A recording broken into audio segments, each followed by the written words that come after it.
No? Starting small is important. Doesn't matter no malaki or maliit agad yung pagsimulan mo na investment. But what's important is we get to start somewhere.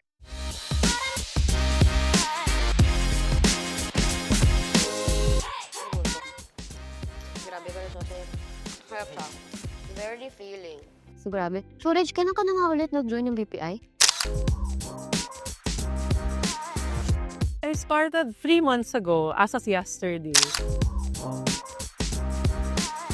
So, kamusta naman being in the banking industry? I'm learning a lot. Kasi it's my first time in banking. Like overall, I came from advertising and PR. So it's a whole new playground talaga. But then, it's something I've always been interested in. So I'm really excited for this opportunity to learn more about investments. So, speaking of, ako naman, I joined November 2020. So, I recently turned 1. Just like you, bago ako with investments. I've been in the banking industry, but I started as yung sa loans. So, with investments, first time ko din. So, I joined BPI last February 2013. So, I think going 12 years na ako. So, before, I've been with a bank pero not under investments unit. So, mostly on the contact center side. So, actually, the reason why I joined BPI is yun din, yung interest ko about sa investments. Every day is a learning experience. Kasi, ako, under operations ako I'm not a frontliner.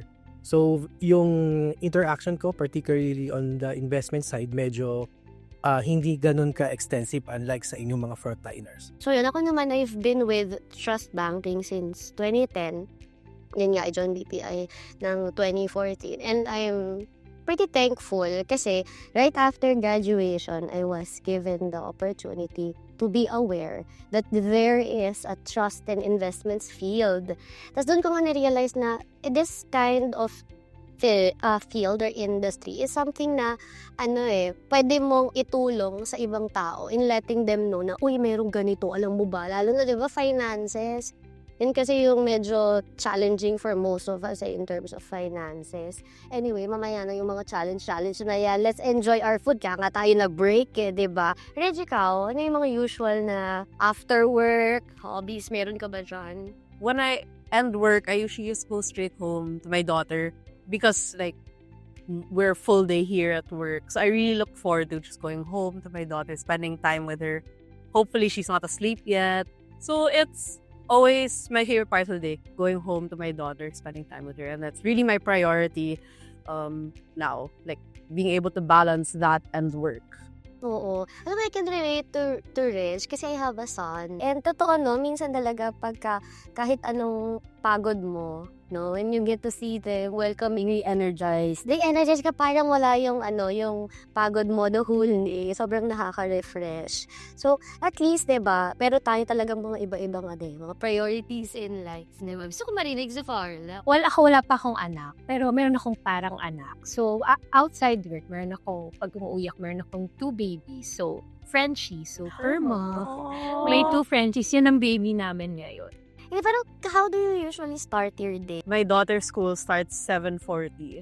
So that means I have to wake up 5 a.m.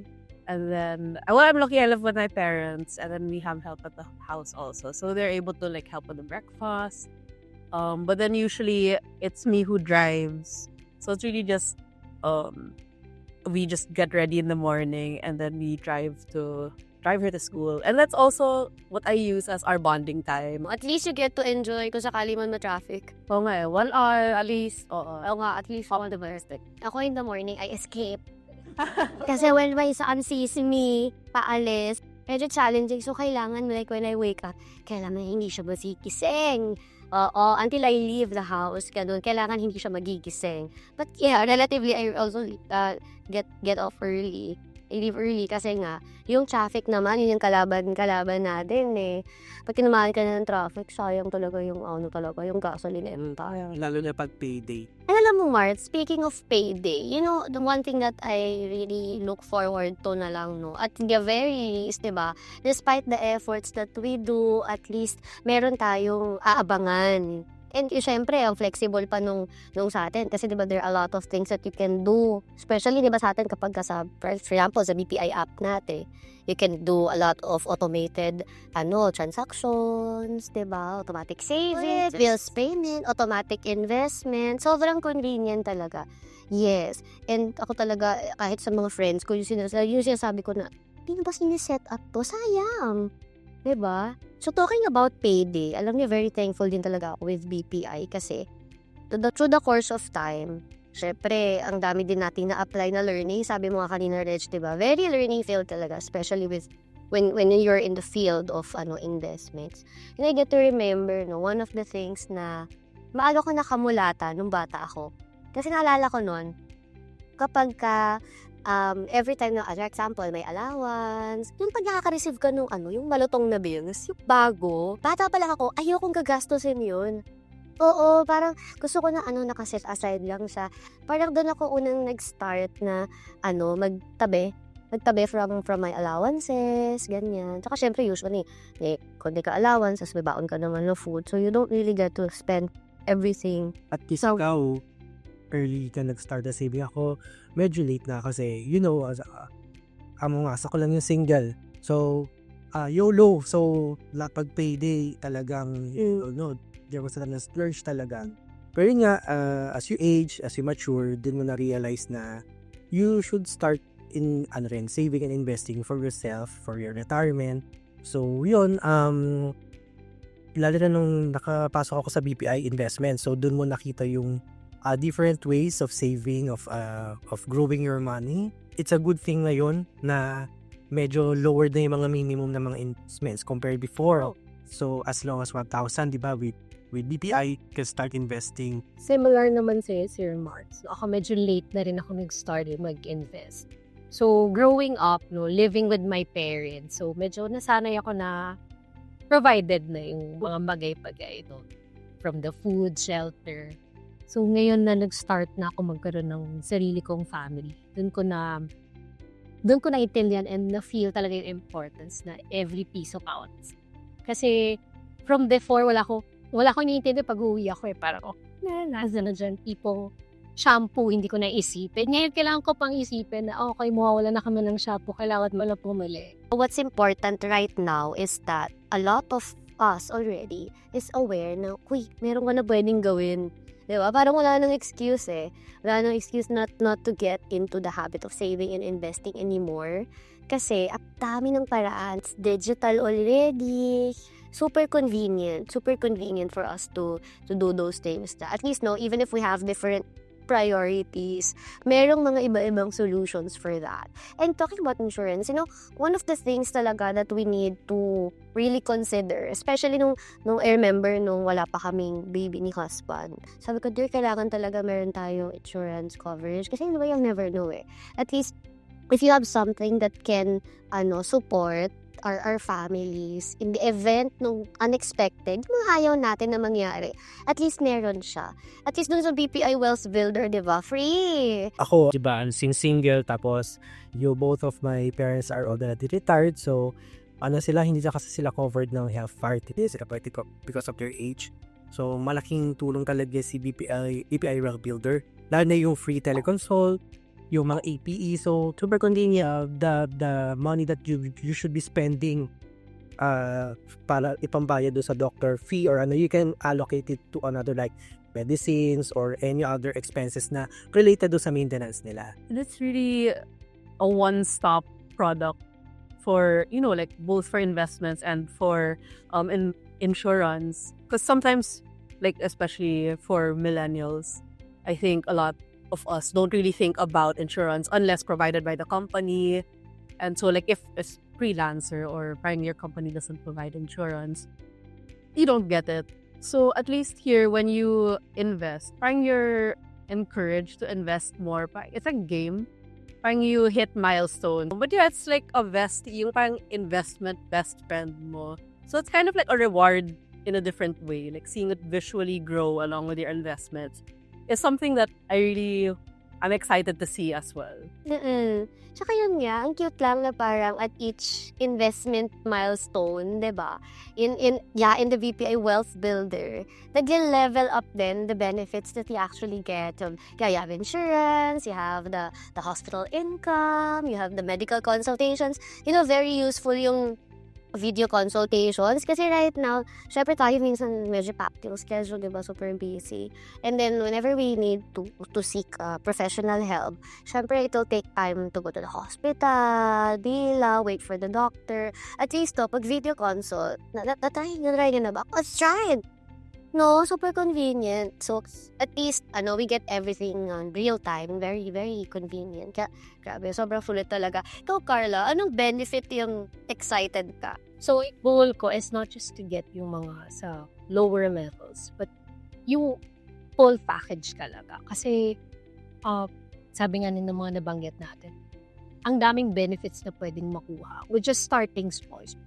You don't have to invest yung one time now. You can start little by little kasi eventually it will grow. Tsaka maganda doon, when talking about building it over time, di ba yung monthly top-up, at as low as 100 pesos, pwede na. We can schedule that regularly. It's automatic. Sobrang busy natin, di ba? So, you don't have to really, think about it na gawin siya. And plus, the benefit of the Wealth Builder, that setup of the automatic na monthly top-ups, that one can be defaulted until we reach age 65. So talagang hayaan na lang natin siya na automatic na magbe-build over time. And hopefully ma-reach natin yung level 9 of VSC. The big VSC, di ba? Correct. Yung Regent, ano yung looking forward ka? Well, two, yung life protection and the family plan. Because my parents are also reaching senior age as well. So parang for me, it's like a way to give back to them for taking care of me and my daughter. So that's really something that I'm looking forward to reaching soon, hopefully. Syempre, yun yung goal natin. Ako naman, when I get to think about it, syempre, bukod sa happy na ako sa rewards points, ang dami kayo pwede paggamitan ng rewards points, di ba? Like when you go through the Vibe app. Diba? Foodie ka, alam ko. Ang dami, diba? Ang daming na-avail. Ang dami nang na-avail ni Marts. Feeling ko lahat doon na-avail na. Bukod dun sa rewards points that I get to imagine na magandang available. Syempre yung mga unexpected na, magko-cover sa atin if something happens. Of course, again, ayaw natin na magamit yung mga benefit na to, like accidental death, diba? Cancer coverage. We don't want it. But at least, if it does, at least, diba, we have that coverage. May peace of mind. Tas free pa. Yun yung important. Gusto natin yung free, diba? Of course, we want yung free. Kaya, I was thinking nga, sabi ko, sana kung meron lang nung ganitong BPI Wealth Builder Fund way back before, doon pa, no? Sana noon ko pa to the start. Siguro kung anong level na tayo ngayon. Pero kayo, if you get to think about it, meron ba kayong mga sana before nyo pa nasimulan when it comes to money? Do you have those? Well, ako siguro yun, yung start small. Kasi before, when I think of investments, parang very intimidating na parang expensive. Yun yung parang thinking ng mga tao. Pero when I joined BPI Wealth, so doon ko na-realize na hindi pala siya mahal. So we can start for as low as 1,000. So kung before at nalaman ko yun, sana nakapag-invest ako little by little. Pero I think it's not too late. What's important is we start now. I think that's the beauty talaga of ng BPI Wealth Builder, no? Kasi kahit anong life stage natin, kahit The age of start. diba? Even though we're very varied, they can always start. Tapos yung mga the free benefits that we actually get, sakto siya dun sa iba-ibang needs na meron tayo. If I get to think about sino yung gusto ko na makaalam, ma-inform about the Wealth Builder, I would want to tell my friends, my relatives, na, ito lang, family, diba? Kasi, syempre, what we know, it's good that we also get to share to others. Kasi, diba, the moment that we can help improve the lives of others is when we educate them. When we tell them something that can also be of their benefit. Nakakatuwa kasi influencing others. Diba? So, ang galing lang na, one thing that we have really realized along the way. Yung paulit-ulit mo sinasabi, Carla, na talaga, you just need to start somewhere. No? Starting small is important. It doesn't matter na malaki or maliit agad yung pagsimulan mo na invest. But what's important is we get to start somewhere. Tsaka nakakatuwa lang din that for example, in the case of the BPI Wealth Builder, pwede tayong matulungan in terms of our priorities, our goals, iba-iba man yung mga life stage natin, di ba? Kahit anong stage mo, whether you're young, whether you're middle, or yung medyo nasa later part ng life pa na, all the benefits can be enjoyed by anyone. Anyone, no? Sobrang sakto talaga. So, I guess, talagang pagbalik talaga natin sa mga desks natin. Talungin niyo yung mga kaka-seatmate mo, office mates nyo. Kasi online lang, you can easily open an account, di ba? Via e-invest. Sobrang dali. So, sabihan nyo na yung lahat na kailangan, di ba? They already try. Walang uuwi. Hanggat hindi nakakapag-invest in the VPI Wealth Builder, ako mamaya, I'm gonna text my cousins. Na parang send ko sa kanila yung guide ko paano mag-open ng BPI Wealth Builder account online. Kasi super convenient. Super convenient. Just share the link na lang to all your friends. Or natin yung QR code sa kanila.